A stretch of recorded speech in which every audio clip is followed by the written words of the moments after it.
제5장 폭로. 숲을 떠난 후 목사는 두 사람의 만남이 실제로 있었다는 걸 믿을 수가 없었다. 그들은 유럽의 도시가 새로운 삶을 시작하기에 최상의 장소라는 결론을 내렸다. 그리고 우연히도 보스턴 항구에 나흘 후 구세계로 떠날 예정인 배가 들어와 있었다. 자선 활동을 통해 헤스트는 그 배의 선장을 알게 되었고 자신과 목사와 펄이 그 배로 떠나도록 준비할 수 있었다. 헤스트가 목사에게 준비 상황을 얘기하자 그는 뛸 듯이 기뻐하며 이렇게 말했다. 내가 사후에 당선 설교를 하게 되어서 얼마나 다행인지 모르오. 새로운 주지사의 취임을 축하하는 당선 설교는 뉴 잉글랜드 성직자의 경력에 절정이 되는 것이었다. 딤스데일은 헤스터와 얘기를 나눈 후 아주 이상하리만큼 육체적으로 엄청난 힘을 느끼며 집으로 돌아왔다. 그는 자신이 무슨 일을 하더라도 지칠 수 없다고 생각했다. 마침내 목사는 가장 중요한 당선 설교문을 쓸 수 있는 고요하고 고독한 수제로 들어갔다. 그가 그 일에 몰두하고 있을 때 문을 두드리는 소리가 들렸다. 목사는 들어오세요 라고 말하면서 악마의 영혼을 보게 될까봐 두려웠는데 실제로 그는 그것을 보았다. 노크를 한 사람은 로저 칠링워스였다. 목사는 말이 없었다. 안녕하시오 목사님? 칠링워스가 말했다. 목사님이 당선 설교문을 만드시는데 온 마음과 힘을 쏟을 수 있도록 제 의학적 도움이 필요하지 않을까 생각했습니다. 지금은 아닙니다. 라고 목사는 차분하게 말했다. 최근 숲을 산책하고 났더니 제 영혼과 원기가 새로워졌습니다. 그러니 당신의 약은 필요 없을 거요. 두 사람은 서로가 더 이상 믿을 만한 친구가 아니라 철천지 원수라는 것을 알고 있었다. 목사님, 이렇게 중요한 설교문을 쓰는데 제 도움이 필요 없다는 게 확실한가요? 내년에 또 다른 설교문을 쓸 때 당신은 이곳에 없을지도 모른다는 것은 하느님만이 아실 겁니다. 그래요. 제발 내가 더 나은 세계에 있기를 바라오. 하고 목사가 대답했다. 하지만 지금 내 몸 상태로는 당신의 약이 필요 없습니다. 그 말을 들으니 기쁘군요. 라고 의사는 말했다. 의사가 방을 나간 후 목사는 하인을 불러 푸짐한 식사를 가져오게 했다. 그는 오랫동안 먹지 못한 짐승처럼 개걸스럽게 음식을 먹었다. 그리고는 마치 하느님이 자신의 손을 통해 말씀을 전하기라도 하듯이 밤새 책상에 앉아 설교문들을 써댔다. 목사가 아침에 잠에서 깨었을 때 펜은 아직 그의 손가락 사이에 있었으며 놀랍게도 설교문은 완성되어 있었다. 새로운 주지사의 취임식 날 시장은 마을 사람들로 가득했다.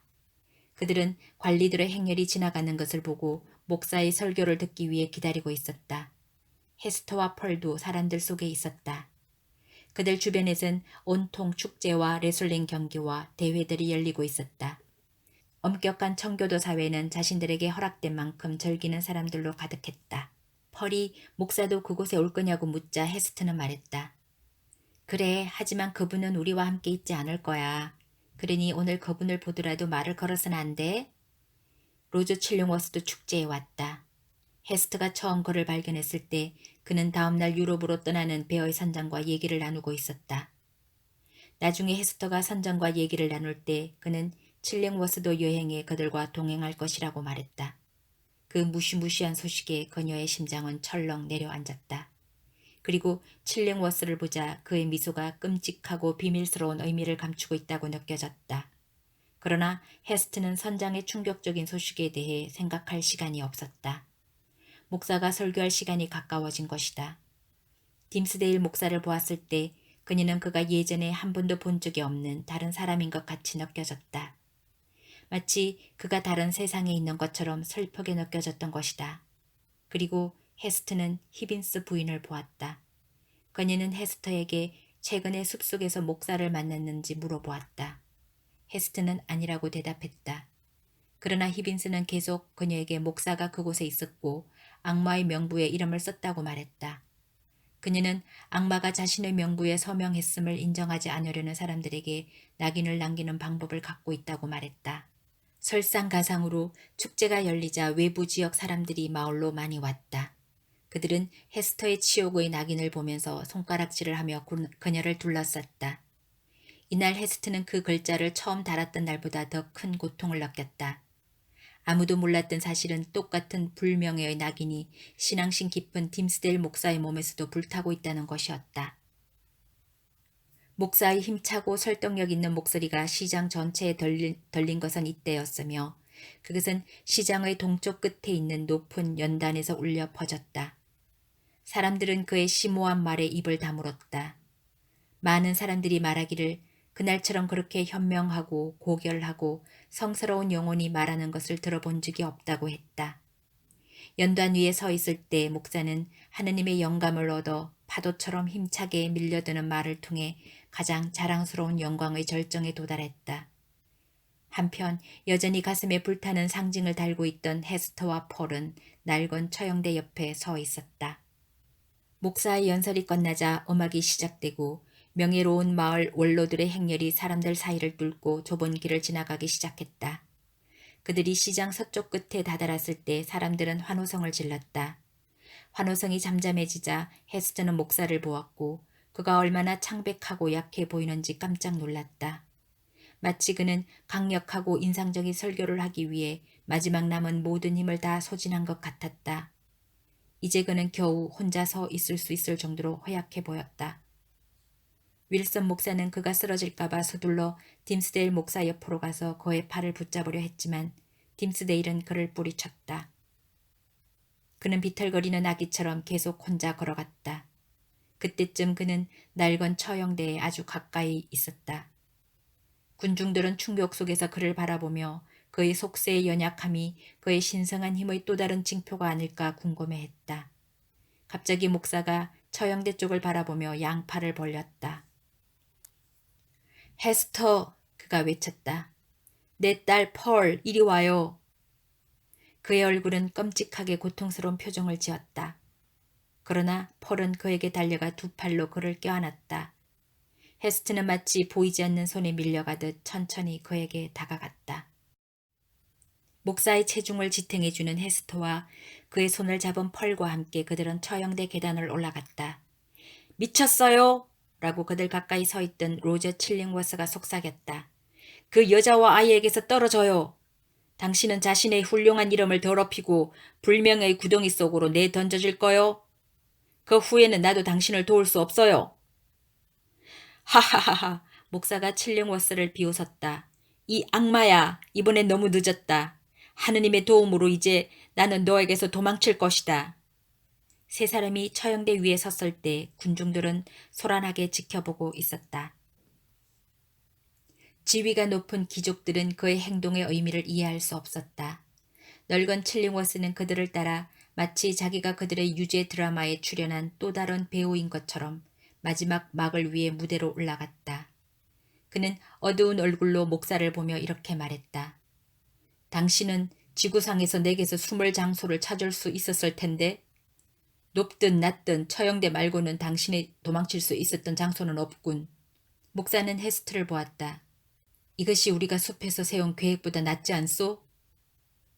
잘 모르겠어요. 이 일 때문에 우리 모두 죽을지도 몰라요. 라고 그녀가 대답했다. 신이 당신과 폴을 보호해 줄 거요. 나로 말하면 난 죽어가는 사람이요. 이것이 내 죄의 진실을 인정할 마지막 기회요. 그런 다음 목사는 다른 사제들과 주지사와 귀족들과 마을 사람들을 향해 섰다. 뉴 잉글랜드 주민 여러분, 그는 엄숙하고 장엄한 목소리로 외쳤다. 부끄러운 죄인인 저를 보십시오. 저는 7년 전 주지사가 헤스트 프린과 함께 죄를 지은 상대의 이름을 알아내려고 했던 그날 이곳에 섰어야 했습니다. 여러분 모두 이 여인이 달고 있는 이 주홍 글씨를 보았습니다. 하지만 또 한 사람은 여러분 틈에 있었습니다.